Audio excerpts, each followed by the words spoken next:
Hey y'all, welcome back to the Team LoCoFit Roundtable with myself, Ryan, Jill, Karina, and Blonde Lauren. So today we're actually going to talk about shift work. So we all personally have many clients who are shift workers, and we also, one of our very own, Ryan, is a shift worker. A little bit different. So he's a firefighter, which for him, that is 24 hours on, 48 off.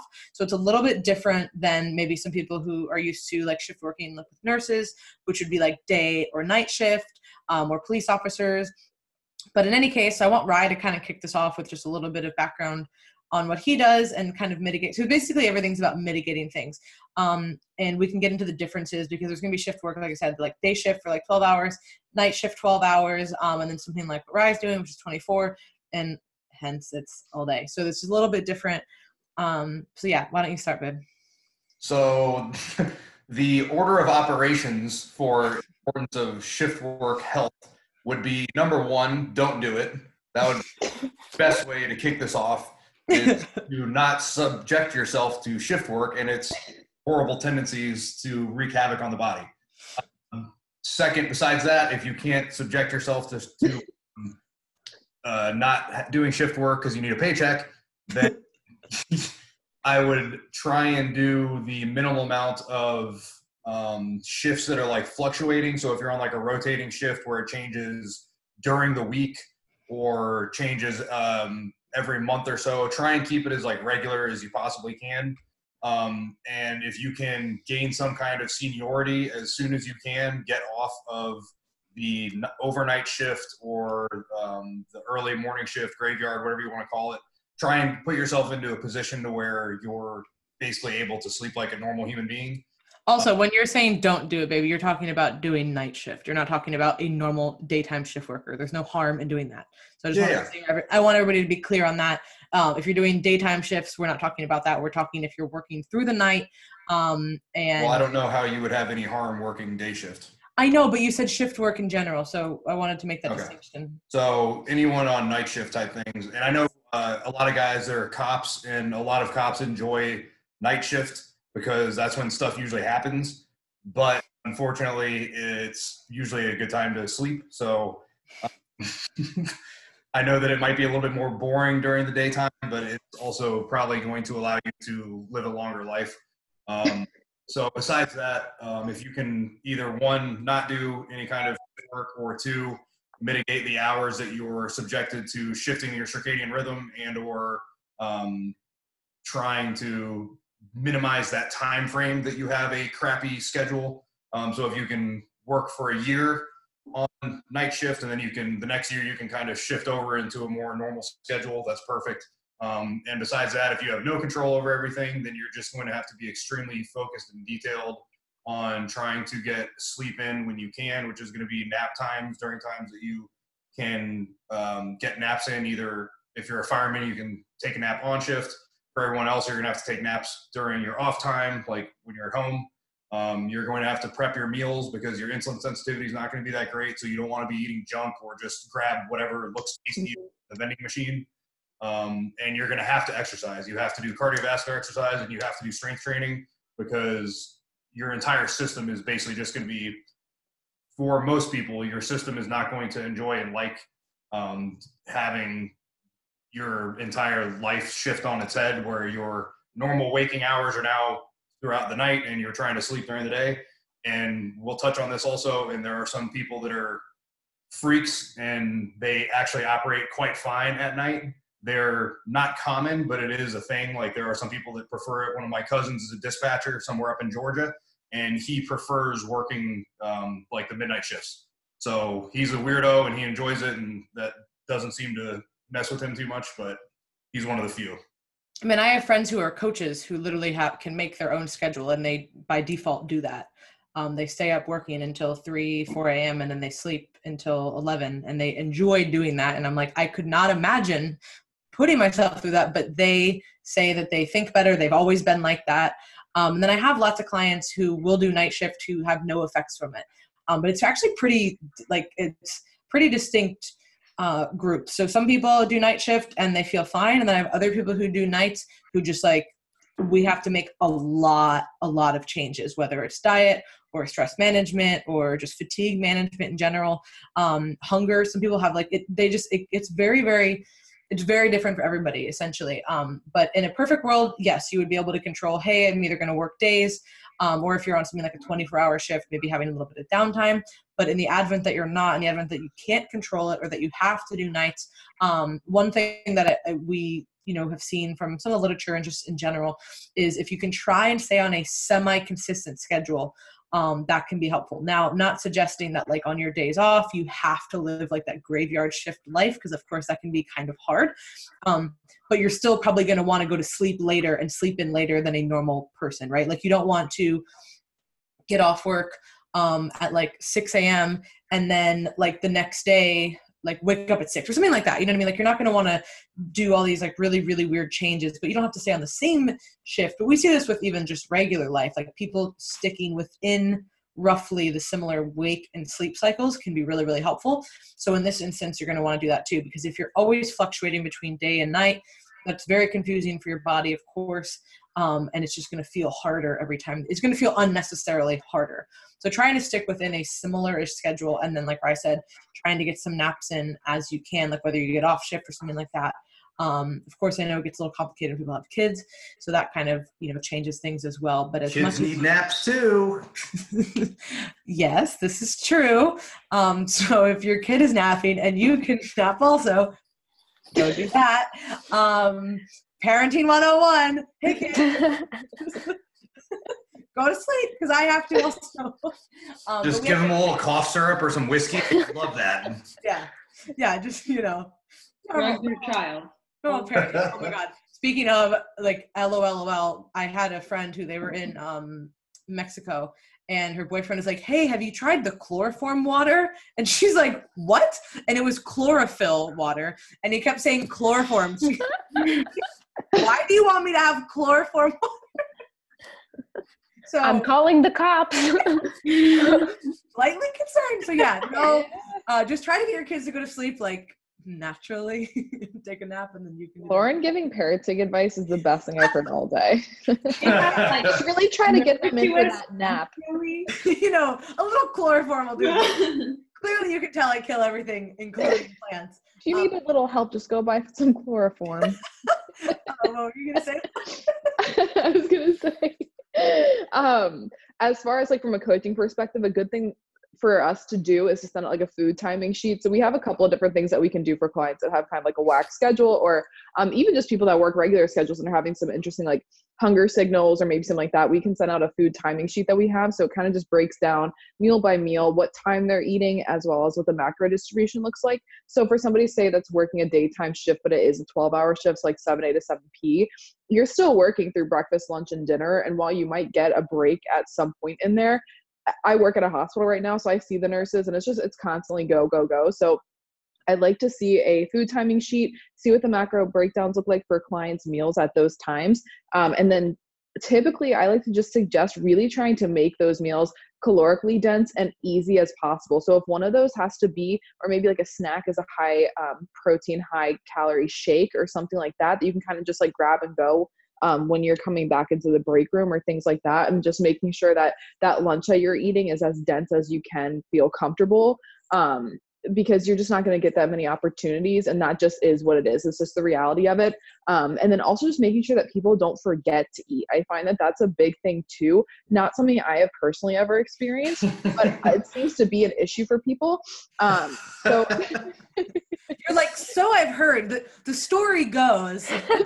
The story goes. I'm just kind of speaking off of anecdotally from others because I can't speak personally on it. But trying to make sure that you're remembering to eat so that you don't get home at, say, like 7 to 8 p.m. and you have a ton of food to crush. And I think that's also a bunch of shit. Yeah. And I think that's particularly important too for somebody that's working overnight, especially because you want to be on this kind of 24-hour of like, okay, I wake up and I go to bed. This is my food for the day. But if you're going to work and you're leaking into that next day, and how do I track this? And do I, you know what I mean? So just trying to make sure that you are as regimented as possible in that time period to alleviate any sort of kind of whack eating surrounding your shift, I think is it goes again with the consistency, trying to keep some sort of regimen even in like a chaotic schedule. Yeah, and I think that what you said about like the dense, like easy to grab stuff, whether it's Yeah. with other stuff in it, is super Yeah. cool, because not even just I know everybody thinks of like shift workers as, you know, like nurses, firefighters, police officers, but also I work with a lot of people who are bartenders and or in like the service industry. So they're up pretty late. And they're really busy too, especially if you're a bartender and you're at like at a slammed, like you're not going to be able to like just sit down and like eat, right? So you have to have, and then what can happen is they get off really late and then they're like, oh, I'm starving, let me just eat everything. Or like if you are at a hospital and there's just like crap everywhere all the time. I know, right? Like there's always food at the station too. So if you wanted to just like eat off and just like kind of eat junk, you totally could. So having stuff that will be satiating and still kind of keep you on track, so that when it is, you know, like 2 a.m. and like the bar food looks really good, or the donuts that you've been saying no to all day are like calling your name, literally, you can have something to kind of like hold you back from that. Yeah, that actually reminds me. Oh, sorry, Karina. Oh, yeah. That reminds me, because when I started working with you, Lauren, I was a bus girl, and I would literally have food like in my apron. Like I would have like a fucking protein bar and like a little bag of almonds or some shit, and I would literally like eat like in the back in the kitchen, like whenever I had a few minutes just to like sit for a minute, and then I'd just like go back to like picking up plates or something.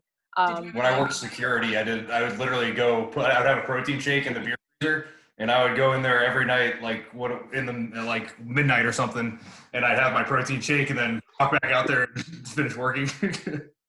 Yeah, literally. And then all my coworkers are having like wine in like sippy cups, and I'm like, you know what, I'm good. But I definitely tempting. So I understand that. Yeah.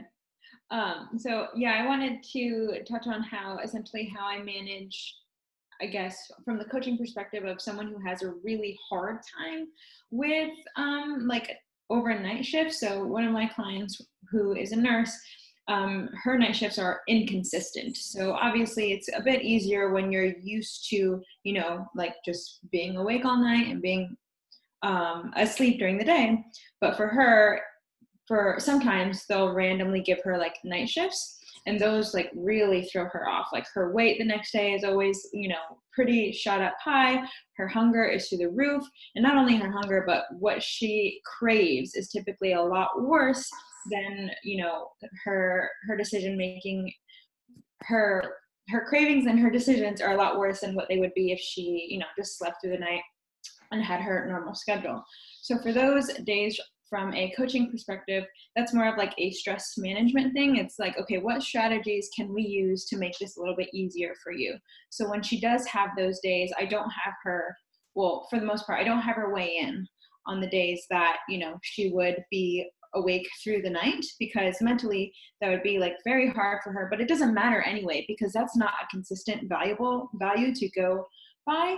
And you know, that number is probably going to come back down after a few days of being on your consistent schedule. And then on the days that we know you might be a bit hungrier, or you know, your cravings might be like through the roof because you didn't sleep well, because your schedule wasn't consistent, is having refeed days or untracked days, or you know, intuitive days within specific contexts on the days that it would be really hard for you to adhere to lower macros. Obviously that's context dependent if you're dieting or not, but you know, for her, whenever she has to stay up through the night because she's not used to doing so, the next day, like her cravings are through the roof, and it's really hard for her to adhere to her numbers sometimes. For the most part, she's like immaculate and is a fantastic client. But for some people, it can be a real struggle, and it can like turn the week upside down. Yeah, I definitely notice that as well. I think I have a few nurses actually who kind of do the same thing with night shifts. Not always like as unpredictable, but I also find that with night shifts, you can have more hunger. And that seems to be an issue with some of my clients, because you get used to your normal day schedule, you get your normal sleep. And then if you're waking up and staying up later than normal a few days out of the week, you get hungrier when you are normally sleeping. So that's definitely an issue that we had to kind of work around. So if my clients are dieting at the time, we like to play around with just keeping those refeeds on those night shifts, just so they have a little bit extra to work with in that day. And it makes that work schedule a little bit easier to kind of get through. And then half the time it is the issue of just remembering to eat and having those easy to go options during that shift. I've had the opposite too. I've had some people where they don't like eating as much, and we've actually done more fasting when they're a little bit busier. So it just kind of depends on the client. Like some people really enjoy that. And again, it's going to be very like goal dependent on if somebody is going to be doing like longer fasts. But I have done that with certain clients, and they've really liked that too. Or they work and the day after when they're off shift, they eat less, and they'd rather fast those days. So it really is so context dependent. And you basically, anytime somebody is doing shift work that is going to be different than a normal schedule, you have to really like context dependent and client dependent look at things like adherence, look at things like their sleep schedule, their recovery, their training, their mood, and then basically just kind of like reverse engineer the issues that they're having to like actually fit a good plan. So you're probably just going to have to ask more questions. And even if it is going to be something that is variable, like their schedule is variable, the things that are going to be changing are kind of the same, like hunger, recovery, sleep, like overall your mood, like that kind of stuff is going to stay like relatively the same questions is what you're going to be asking. And that's what I find really helpful, just like, okay, honing in on like, what are the issues that you're having? Because everybody's going to be so different here. And most of the time people can't pick their schedules, which is why they're flip-flopping between days and nights. Anything else, babe, that we didn't really touch on? I was just going to touch, well, there is something I want to touch on, but also just because I know that you guys haven't, well, not that you haven't experienced it, because I'm sure you pulled all-nighters in school and stuff for studying, but when I come off of like a terrible shift day, like a shitty night before, I know that my skin actually looks worse. So like I'm visibly more flushed and like red, which I always thought was weird. I actually did some research on it the other day, and it has something to do with like the skin collagen or something, like literally not healing the same way as it would overnight, like beauty rest. So it's something I notice. I'm always more like mentally foggy. So I'm like a little bit dumber than normal, which is frustrating. It's tough, guys. Yeah, it's tough. It's Hard tough. out there. And my mood is even shorter than normal. So I'm definitely a little bit grumpier. So that's awesome. Oh God. Yeah, I know. I don't notice a whole lot of like food fluctuation, but my food's always pretty consistent regardless. And I'm not in some kind of like diet, or like I'm pretty, I'd say like a normal maintenance level. And those are things that I'm sure that people that are shift workers like have their own tendencies where they feel like your girl who's she gains weight the day after a terrible overnight shift. So everyone's going to have their different results and like how sensations from a terrible shift work day where like you're just running the ground, and you're just gonna have to figure out the best way to mitigate that the following day. So I'll come home, take a nap, try and get in like 30 minutes to an hour nap or so. That usually makes me feel better, and then I'll usually train later in the evening, like after I've had a couple meals and feel like I've actually calmed back down and am like semi-normal. And the last thing I wanted to touch on was a study that Dr. Rhonda Patrick had talked about, and it was done on people that were, I think they stayed up a full night and played like video games or something. So they were sleep deprived, I think, for one full night, and the other group got 8 hours of rest or so. And the group that had they basically what they were looking at was HIIT cardio. So the group that stayed up and did the HIIT cardio compared to the group that stayed up and didn't do HIIT cardio. So the ones that were both sleeping, not sleeping overnight, one did HIIT cardio, one didn't do HIIT cardio. Their insulin sensitivity and blood sugar levels were like much more, they were actually in the normal range compared to the group that stayed up all night and didn't do any kind of high intensity cardio training. So that's actually a really cool tool that you can do prior to a night of not sleeping. So you can use that as something in your arsenal to maybe mitigate some of the blood sugar issues that can come with a terrible night of rest. Science. No, that actually was a cool study. I remember reading that because you showed me. And that, it really is important. I know that like with shift work, people will be really tired, but trying to stay on a consistent realistic but still consistent training schedule, and that includes cardio as well, will make you just feel so much better too, if you can do that, along of course with the food. Pretty much everybody who I work with who does shift work, like they bring a lot of their food, and I mean, even with you, like at the fire department, like you guys are making food, but you're still bringing stuff too. So just having things, and of course, like you eat a lot, and there's like a lot of reasons why you do that, but it's just, you know, that consistency there when there's lack of consistency with your environment really seems to be a big difference. And one thing, like what we just talked about was a study where they did high intensity training. And that was acute, like specifically the day before or the day of when they were going to not sleep that night. But I know that there is cumulative effects to lifting weights and doing cardio. So if you have a lifestyle that you do that regularly, you're inevitably going to be healthier than the person that doesn't do that and then doesn't sleep. So that was just something that's like a cool acute study, but over a long-term period of time, then just working out and exercising is absolutely going to put you in a better place in the long run to have a healthier life down the road if you're doing shift work. And I feel like we kind of take that for granted talking to the population that we talk to, but it's absolutely something not to take for granted. And eating healthy and working out is going to put you miles ahead of your peers. So it's pretty much as simple as that. Bam. I keep doing weird stuff with my hands. So that was what we have for shift work. Do you guys have any other specific questions? Let us know, please.